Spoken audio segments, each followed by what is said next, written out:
So ayun mga kabutcher, for today's video ay may dalawa tayong topic ngayon kasi may mga subscriber tayo na bago na nagtanong regarding sa about sa may salamin o sa may tato. Kasi ito yung tanong nila mga kabutcher. Ito si at Jestony Mainit 653. Boss, pwede po ba nakasalamin, hindi ba sila istrikto? Tapos, ito pa yung isa. Si at Sheila May Makalinga. Pwede po ba ang may tattoo dyan? Gusto po sana mag-apply ng papa ko po, kaso may tattoo po siya. So, ayun na nga mga kabutcher. Bago natin simulan, panoorin nyo muna to.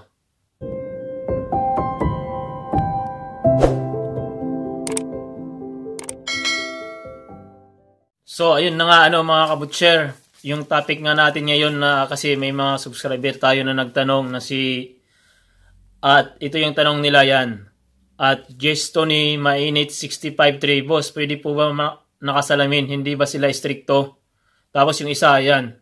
Si at Sheila May Makalinga, pwede po ba ang may tattoo dyan? Gusto po sana mag-apply ng papa ko po, kaso may tattoo po siya.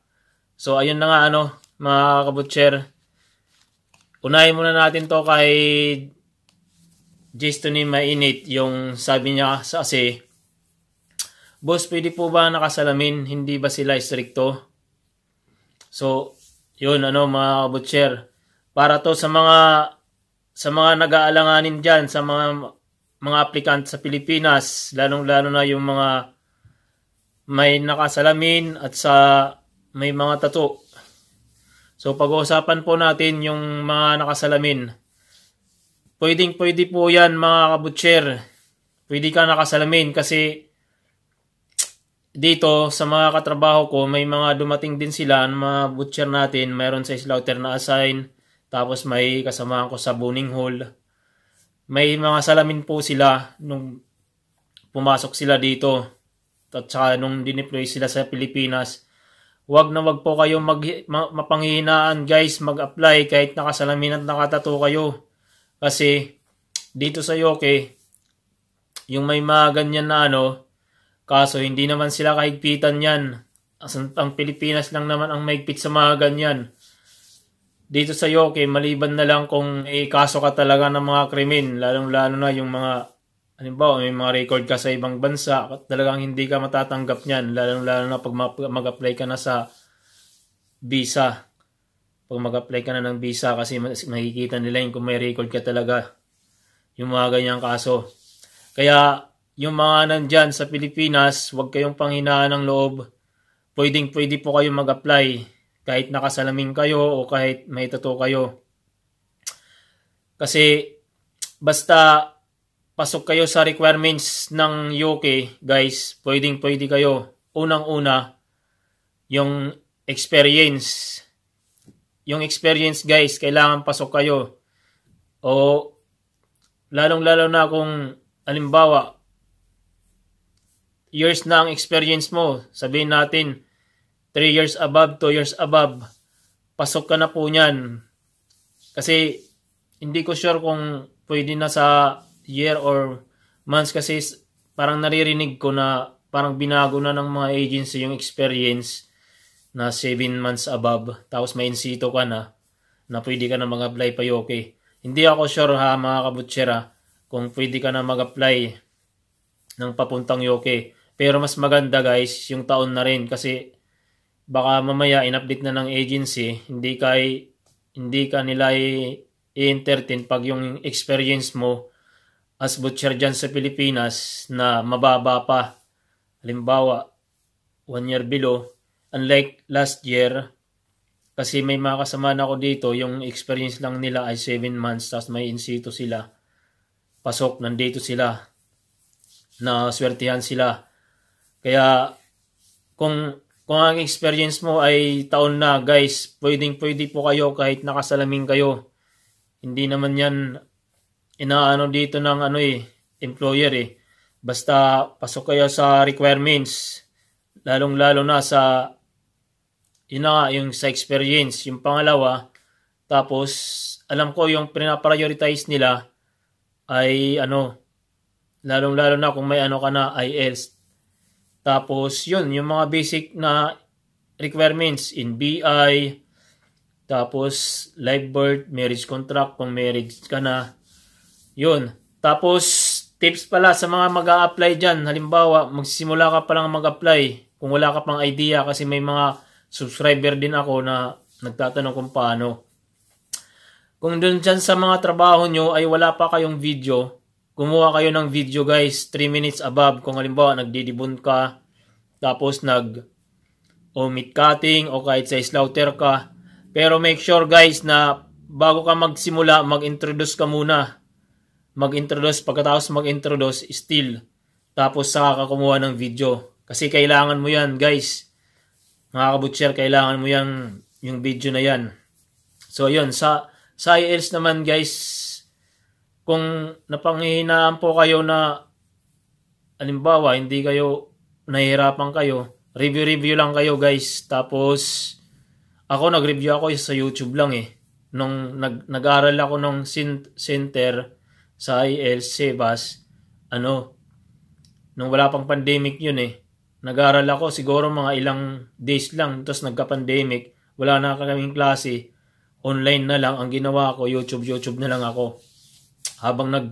Pagkatapos ko ng trabaho ko, nanonood lang ako sa YouTube kung paano mga idea, kung paano mag-take ng exam sa YouTube. So, ayun, yun lang. Yung importante naman dyan, guys, ay ipasok ka sa requirements. Yun nga, yung sa experience, tapos yung sa IELTS, tapos yung sa age limit, guys, wag ka lang mag-alanganin sa age limit. Hindi sila gaano kahigpitan dito.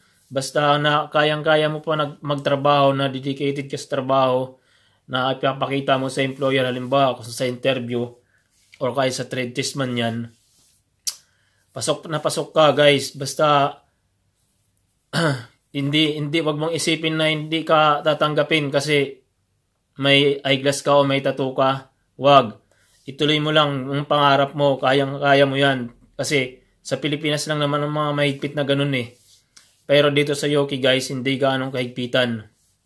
So ayun, regarding naman sa SSS contribution, wala silang SSS contribution dito, kundi lang, yun, experience, tapos IELTS, tapos marriage contract in BI, at sa mga sa mga ex-abroad, hindi na nila kailangan ng NBI clearance na galing ka sa ibang bansa dati. Yun. So, ayun, requirements, tapos IELTS, tapos yun, yung mga basic na requirements lang, guys. Yun, importante yan. Tapos, may nagtanong pala kung halimbawa, college graduate ka, kailangan pa ba ng diploma ng high school or Form 137? Hindi na, guys, kasi halimbawa, college graduate ka naman, TOR na lang yung i-present mo. Tapos kung may diploma ko, i-present mo rin.